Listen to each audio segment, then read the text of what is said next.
Sa mga katik vloggers, mga subscribers, bago tsaka luma, mga supporters, mga dumaan, dumalaw at bumisita sa channel, lahat ng mga viewers, secret viewers at silent viewers, magandang araw. So home service tayo. Ito na siguro ang pinakamalayong home service ko ngayon. So bumiyahe tayo ng siguro mga 18 hours bago makarating dito. Mula Leyte, tumawid tayo ng dagat at nasa tayo ngayon, nasa Mabini, Davao de Oro. So medyo malayo tayo ngayon. So ito home service tayo dito sa pinsan ko. Ito yung kanyang mga gamit. Ayan, so meron siyang sarili dito. Tapos dahil ngayong araw lang kami dumating, dalawa pa lang yung natingnan natin. So ito pa, daming nilalabas dito. Tapos dito, ayan yung ibang mga gamit niya dyan sa loob. Tapos dito pa, marami pa. So yung natingnan natin, merong, yun nakita nyo, merong CRT. Tapos may mga LED tayo dito na mapakita ko sa inyo, ayan, so yung maliit na Samsung na yan, so yung problema nito ay pareho nitong isa.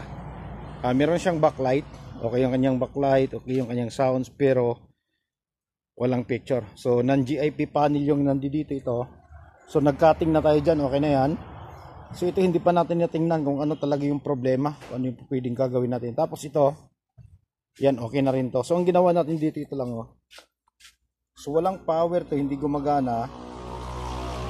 So hinugasan natin yung board, kinutkot natin, at ayan, okay na siya, gumagana na siya. Subok natin. Okay, saksak natin to. So para sa mga ka-viewers natin, so kung pwede, kung gusto nyo magpa-home service nyo, ipunin nyo lang lahat ng gamit at kahit gaano kalayo ay pupuntahan po natin yan. Ayan, start natin.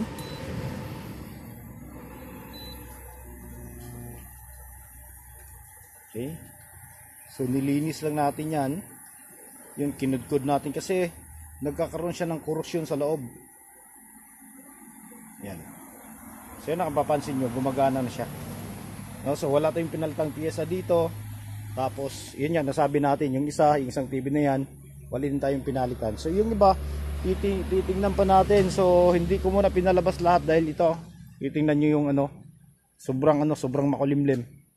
Kaya babalitaan ko na lang kayo kung ano yung mga nagawa natin sa loob ng kung ilang araw tayong aabutin dito. Okay, so hanggang dito na lang siguro tayo. So maraming salamat, God bless at bye bye.